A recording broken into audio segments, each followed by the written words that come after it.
সারা পৃথিবীর গণমাধ্যম, ইভেন বাংলাদেশের সাধারণ মানুষও আলোচনা করছেন ইউক্রেন এবং রাশিয়ার যুদ্ধ নিয়ে। হঠাৎ করে ডোনাল্ড ট্রাম্প যে সাংবাদিকদের সামনে ইউক্রেনের প্রেসিডেন্টের সাথে যে বাক বিতণ্ডা করলেন, বা বলা যায় যে ঝগড়াই করলেন, অপমান অপদস্থ একটা প্রেসিডেন্ট আরেকটা প্রেসিডেন্টকে সাংবাদিকের সামনে যেভাবে করা যায়, এটি মানুষ আসলে বিশ্বাস করতে পারেনি আগে।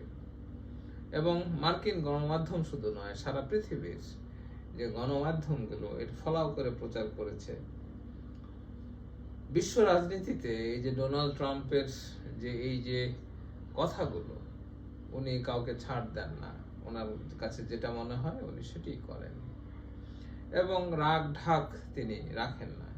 অর্থাৎ আন্তর্জাতিক প্রোটোকল অনুযায়ী একটা মানুষের সাথে, একটা দেশের সাথে শত্রুতা হোক, মনোমালিন্য হোক, সম্পর্কের টানাপোড়েন হোক, কিছু কূটনৈতিক একটা শিষ্টাচার থাকে। এবং মানুষ যখন কথা বলেন, একটি শত্রু রাষ্ট্রের সাথে যখন সাংবাদিকদের সাথে কথা বলেন, একটা স্ট্যান্ডার্ড মেনটেন করেন। কিন্তু দেখা গেল যে ডোনাল্ড ট্রাম্প ইউক্রেনের প্রেসিডেন্টকে সরাসরি অপদস্থ করলেন, এবং সেখানে যে যুক্তরাষ্ট্রের ভাইস প্রেসিডেন্ট ছিলেন তিনিও কম যান না, তিনিও কথা বললেন।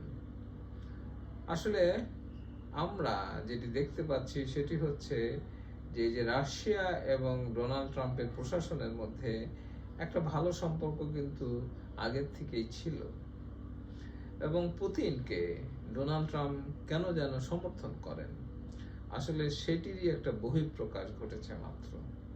এটি আগের থেকেই হয়ে আসছিল।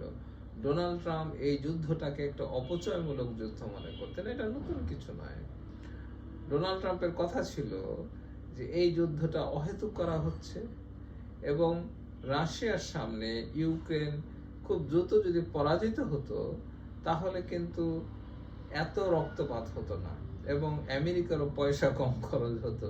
বিষয়টা হচ্ছে যে রাশিয়া যদি ইউক্রেন দখল করে ফেলতো প্রথম দিকেই, ধরেন রাশিয়া যখন আক্রমণ করলো 2-3 সপ্তাহের মধ্যেই ইউক্রেন যদি দখল হয়ে যেত, তাহলে কি হতো ঘটনা?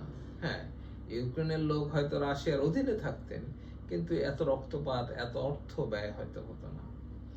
কিন্তু কে শুনে কার কথা? পশ্চিমা বিশ্ব ইউক্রেনকে অস্ত্র দিয়েছে, জনশক্তি দিয়েছে, প্রশিক্ষণ দিয়েছে। আমেরিকা পিছপা হলেও ইউরোপিয়ান ইউনিয়ন কিন্তু ইউক্রেনের পাশে দাঁড়িয়েছে, এবং তারা বলেছে আমরা ইউক্রেনের পাশে আছি। যদি একই সাথে আমেরিকা এবং ইউরোপিয়ান ইউনিয়ন যদি বলতো যে আমরা যুদ্ধ চাই না, আমরা ইমিডিয়েটলি ইউক্রেনের সাথে রাশিয়ার একটি শান্তি চুক্তিকে সমর্থন করি, তাহলে কি হতো? তাহলে মনে হয় যুদ্ধটা সেই দিনই বন্ধ হয়ে যেত। কারণ হচ্ছে রাশিয়া অনেক শক্তিশালী, ইউক্রেন পশ্চিমা শক্তি ছাড়া সে একা দাঁড়াতে পারবে না।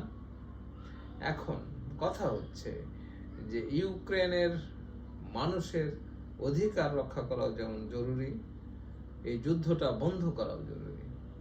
রাশিয়াকে বোঝাতে হবে যে এই যুদ্ধে আর কোনো মানুষ যাতে মারা না যায়।